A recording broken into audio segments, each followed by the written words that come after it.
పవన్ కళ్యాణ్ సంచలనాత్మకమైన నిర్ణయం, సంచలనాత్మకమైనటువంటి ప్రకటన.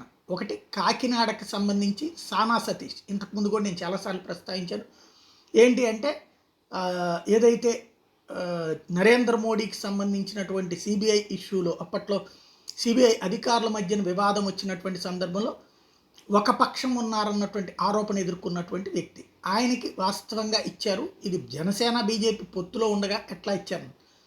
అయితే ఆయన చాలా మంచి వ్యక్తి, అనేక మందికి సేవలు చేస్తూ ఉంటారు.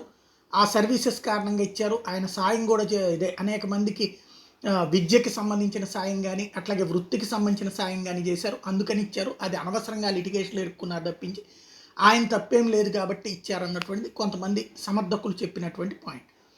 అది పక్కన పెడితే ఇవాళ అకస్మాత్తుగా సీను మారింది.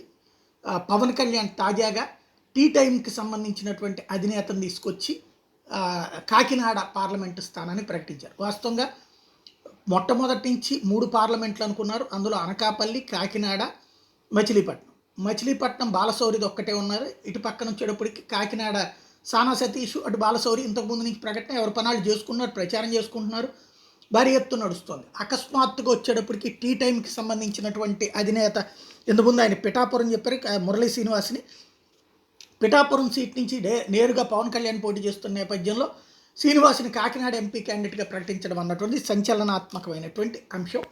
అదే సందర్భంలో ఖచ్చితంగా 1,00,000 ఓట్లతో మెజార్టీతో గెలిపించమని, అలా గెలిపిస్తే నేను జాతీయ రాజకీయాల్లో చేయగలిగింది చేస్తానని ప్రకటిస్తున్నారు పవన్ కళ్యాణ్.